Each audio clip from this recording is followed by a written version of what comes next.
Let's go inside that stunning news over the weekend. News that could change Russia, topple its president, and help end Russia's bloody invasion of Ukraine. Haven't seen anything like this fast for years. I'm talking about the armed revolt against Russian President Vladimir Putin and the mysterious way it suddenly ended. Now let's go through what happened, because this really shows how weak and cowardly Putin is and how his regime and his invasion total shambles. Now this revolt, or attempted coup, or whatever you want to call it, was led by this man, former restaurateur Yevgeny Prigozhin, when he sent his private Russian army, called the Wagner Group, that's been doing Putin's dirty work in Syria and Asia, Africa and Ukraine. He sent it hurtling up the road from the Ukrainian front to Moscow on Saturday.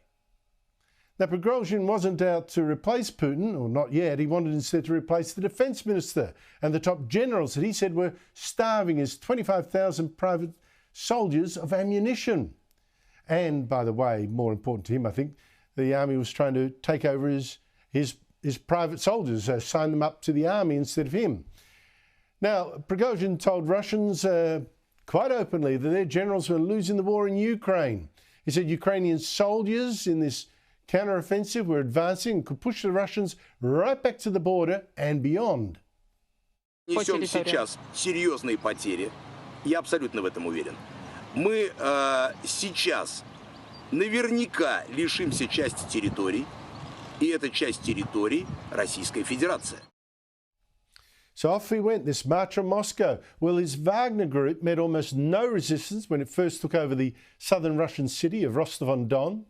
Took over the Russian defence headquarters there that's in charge of all military operations in Ukraine. They then went north and took over the city of Vorozhnev, halfway to Moscow, shot down some Russian helicopters, kept going to within 200 kilometres of Moscow, where Putin had, panicked, called out the troops to defend his capital.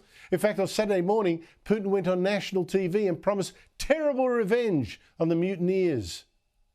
This is treason in the face of those who are fighting on the front. This is a stab in the back of our troops and the people of Russia. These people who are responsible will certainly be brought to justice on behalf of our people, and the punishment for this monstrous activity will be very harsh. In fact, Putin isn't going to punish them at all because he's too weak to do it.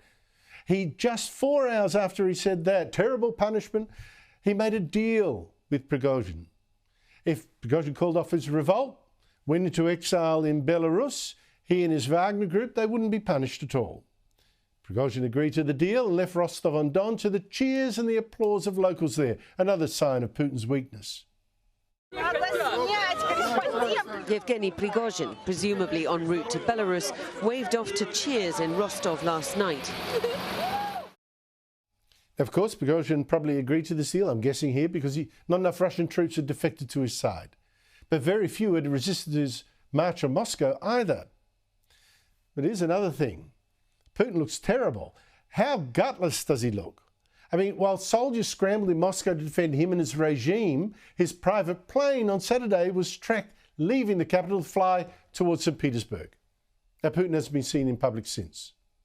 Now, you contrast that to Ukraine's president, who, when Russian troops last year advanced on its capital, when it was dropping bombs on his capital, he reportedly refused an American offer to fly him to safety. He said, "I don't need a ride, I need ammunition," and later filmed himself and his top aides in the streets of his own capital to show that he hadn't fled. Not like Putin. That's balls. Putin has none. Joining me at the crack of dawn in Washington is Jack Keane, who's a retired four-star general and served as Vice Chief of Staff of the United States Army. He's given the Presidential Medal of Freedom. He now serves as chairman of the Institute for the Study of War, which has been looking very closely into what's going on. General Keane, thank you so much for getting up so early for us. What does this revolt tell you? Yeah, well, welcome back, Andrew. It's great talking to you again. Well, certainly the revolt itself comes, I think, as a stunning surprise, certainly. And just as quickly and equally stunning is the concessions that Putin has made to Prigozhin.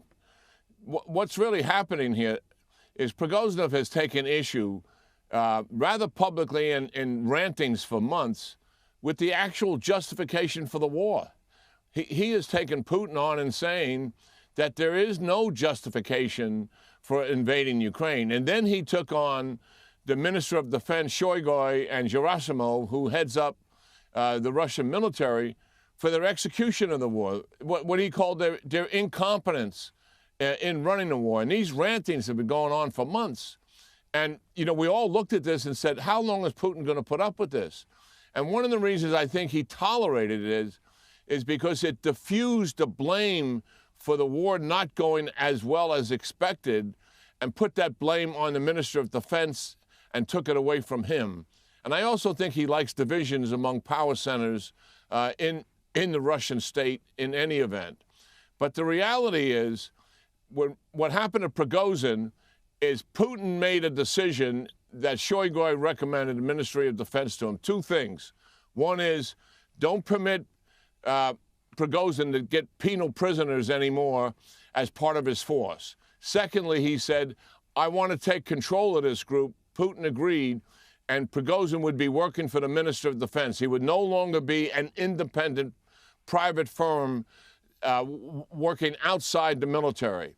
Those two things came together, and Prigozhin made this decision. And the intelligence service in the United States was tracking it for some time, that he was gathering his forces. He pulled out of Ukraine, by the way, before the counteroffensive with his forces, began to prepare them for what we saw unfold this last weekend. I don't think our intelligence services knew exactly what was going to happen or when was going to happen, but they knew something was going to happen. But Prigozhin was counting on support from the Russian military. He knew that he was never intending to take control of Moscow. I thought he could probably get to Moscow, is what we forecasted at the Institute for the Study of War, but that he would need support. And what he really wanted to do was negotiate the relief of the Minister of Defense and Gerasimov.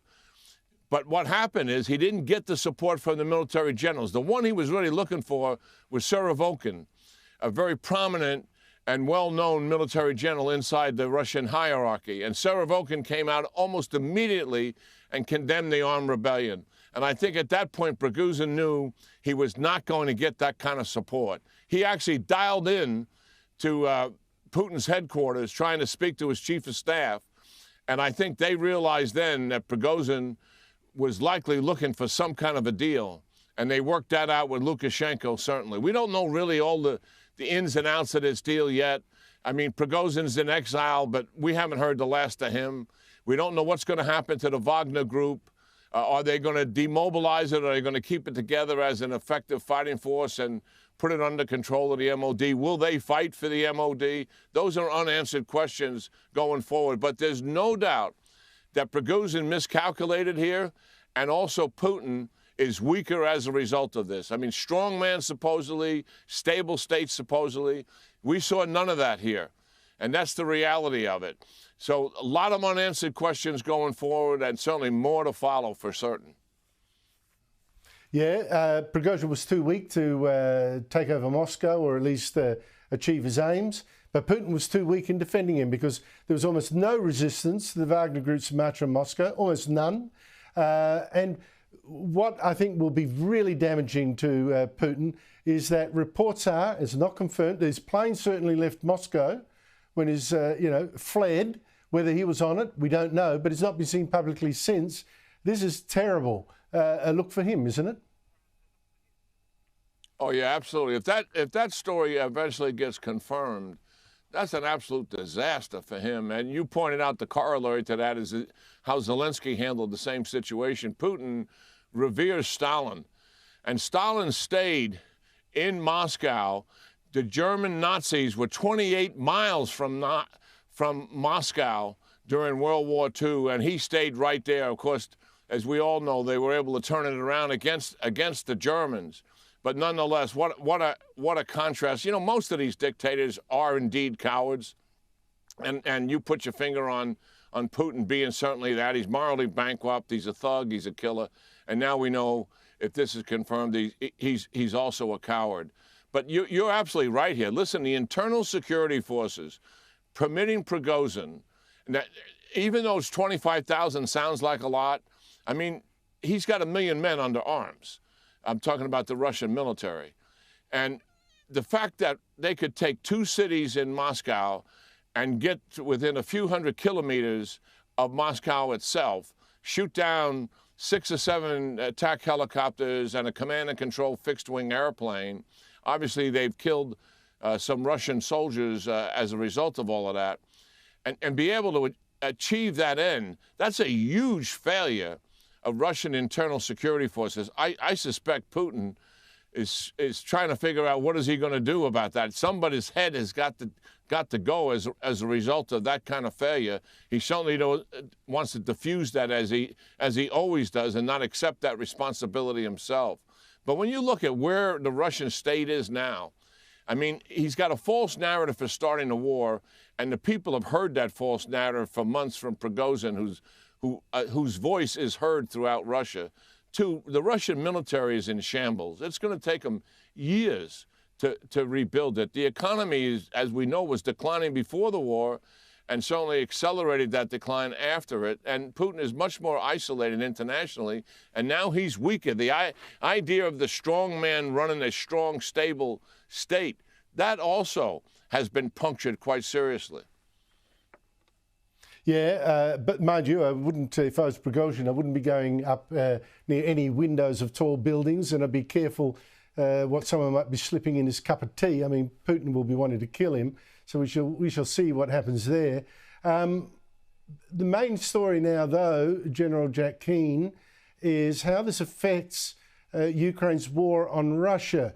Now, it's had this big counteroffensive going for a couple of weeks now against Russia, several weeks now. It doesn't, from the excellent progress maps that you print on the Institute of War website, doesn't seem to have made as much progress, certainly as Zelensky had wished. What difference do you think it's going to make now that the Wagner group has been in revolt against the Russian generals? Probably it's been one of its most effective weapons for Putin. It's going to be probably taken out of action. What do you think is going to happen now? Well, Wagner didn't want to be part of the defense anyways, and that's why he pulled out of there.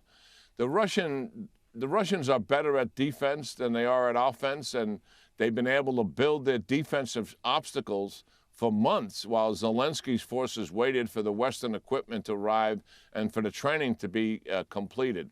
They're into the offense here. It is going slow, but it's because they're up against prepared defenses. It took 6 weeks, and when they began their June offensive in the Kherson Oblast, for any significant material results to manifest itself. So we at the Institute for the Study of War watch what's happening every single day. The good news is Zelensky and his forces, they're very adaptable.